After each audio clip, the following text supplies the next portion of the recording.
লাগামহীন নফস বিষাক্ত সাপের মতো। আসসালামু আলাইকুম ওরহমতুল্লাহ। লাগামহীন নফস হলো বিষাক্ত সাপের ন্যায় একটি বিষাক্ত সাপ। বাড়ির আঙিনায় ঘুরে বেড়ানো মানে পুরো পরিবারের জন্য আতঙ্কের বার্তা। ঠিক তদ্রূপ আমাদের লাগামহীন নফস আমাদের মাঝে অবস্থান করা মানে আমাদের জন্য আতঙ্কের বার্তা। সময় মতো তাকে পরিশুদ্ধ না করলে ইহকাল পরকাল উভয় জগতে পরিতাপের কারণ হবে। ইতিপূর্বে নফসকে নিয়ন্ত্রণের অনেক পদ্ধতি বর্ণনা করেছি। উক্ত পদ্ধতিগুলো কাজে লাগালে ভালো ফলাফল আসবে ইনশাল্লাহ। তবে এই কথা ভুলে গেলে চলবে না, লাগামহীন নফস কিন্তু একটি বিষাক্ত সাপের ন্যায়। কিছুদিন আগে একজন সাপুড়েকে দেখেছিলাম গর্ত থেকে সাপ ধরতে। প্রথমে সে কয়েকজন লোক দিয়ে কোদাল শাবল দিয়ে গর্তের ওপর থেকে মাটি সরালো। মাটি সরানোর প্রাক্কালে হঠাৎ ওই সাপটি সাপুরের দৃষ্টিগোচর হলো। তখন সে ওই ব্যক্তিদের বলল, আশপাশে গর্তের সমস্ত মুখ বন্ধ করে দাও এবং শুধুমাত্র সাপের লেজের দিকের গর্তের মুখটা খোলা রাখো।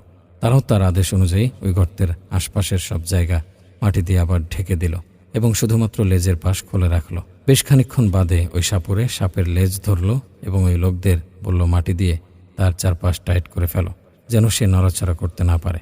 তারা তার আদেশে তাই করল। যখন মাটি সাপটিকে চেপে ধরল তখন সে অনেক চেষ্টা করেও নড়াচড়া করতে পারেনি। আর সাপুরে ধীরে ধীরে আলতো করে দীর্ঘক্ষণ সময় নিয়ে তাকে গর্ত থেকে বের করে। সে জানে তাকে যদি এক টান দিয়ে বের করে নেয় তখন সে ঘাড় বেঁকিয়ে তার উপর আক্রমণ করতে পারে, এমনকি তাকে ছোবলও মারতে পারে। এজন্য তার চতুর্পাশ মাটি দিয়ে টাইট করে আলতো করে লেজের দিক দিয়ে টেনে টেনে সাপটি বের করে। সে জানে যদি কোনো ধরনের পরিকল্পনা ছাড়া হুটহাট তাড়াহুড়া করে তাকে বের করতে যায় তখন বিপদ অনিবার্য। এজন্য সে পূর্ণ প্রস্তুতি সহ পরিকল্পনা অনুযায়ী ধীরে ধীরে সময় নিয়ে তাকে গর্ত থেকে বের করে। অবশেষে ওই সাপটিকে সে নিয়ন্ত্রণে নিয়ে আসে, অতঃপর তাকে কাবু করতে সক্ষম হয়। এটা প্রত্যেক সাপুরের সাপকে নিয়ন্ত্রণে আনার, তাকে গর্ত থেকে টেনে বের করার একটা পদ্ধতি। প্রত্যেক সাপুরে সাপকে ধরার জন্য এই পন্থা অবলম্বন করে থাকেন। আমাদের নফসের ক্ষেত্রেও এরকমটাই করতে হবে। সব কিছুর প্রস্তুতি নিয়ে পরিকল্পনা অনুযায়ী ধীরে ধীরে সময় নিয়ে নফসকে নিয়ন্ত্রণে আনতে হবে। কোনো ধরনের প্রস্তুতি পরিকল্পনা ছাড়াই হুটহাট তাড়াহুড়া করে যদি তাকে কাবু করতে যান তখন সুফলের তুলনায় কুফলটাই বেশি হবে। আপনি যদি মনে করেন আমি আমার নফসকে একদিনে নিয়ন্ত্রণে নিয়ে আসব, একদিনেই তাকে আমি পরিশুদ্ধ করে ফেলব, তাকে কাবু করে ফেলব, তবে আপনার এই ধারণা সম্পূর্ণ ভুল। তাকে ধীরে ধীরে নিয়ন্ত্রণ করতে হবে। ধীরে ধীরে তার গোড়ামি থেকে নিজেকে মুক্ত করতে হবে।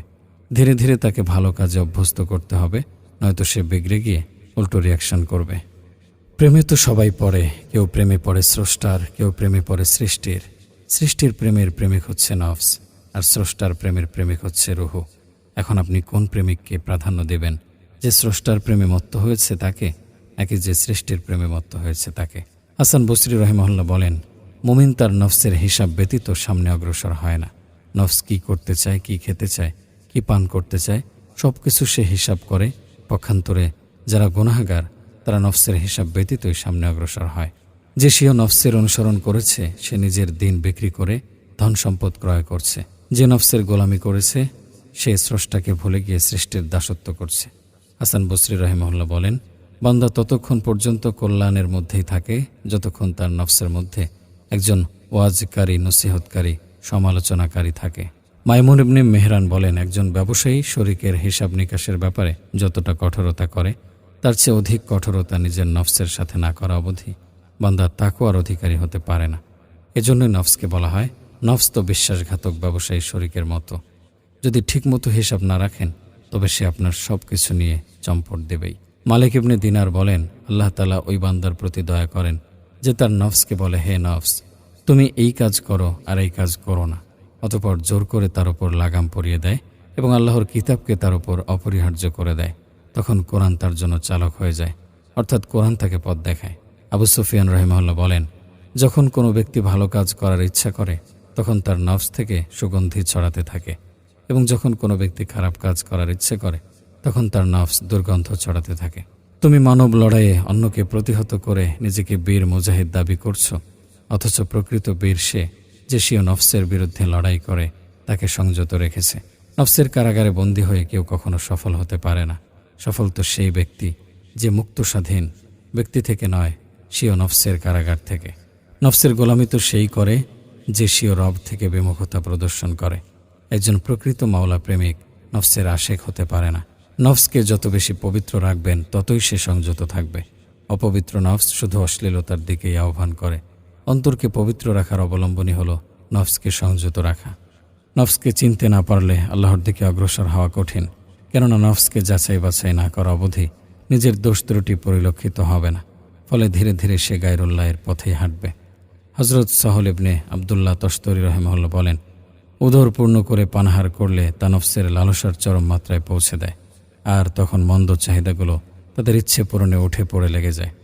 হাজী ইমদাদুল্লাহ মুহাজির মক্কি রহিমাহুল্লাহ বলেন, দুনিয়াতে নফস ব্যতীত কোনো কিছুকে আমি ভয় করি না। হজরত বাইজিদ বোস্তামি রহিমাহুল্লাহ বলেন, নফসের বাসনা যে ত্যাগ করেছে সে আল্লাহকে পেয়েছে, আর যে আল্লাহর নৈকট্য অর্জন করেছে সব কিছুই তার নাগালে এসে গেছে। যে ব্যক্তি কুপ্রবৃত্তি দমন করে আল্লাহর ধ্যানে মগ্ন হয়, আল্লাহ প্রকাশ্যে তার মর্যাদা বৃদ্ধি করেন।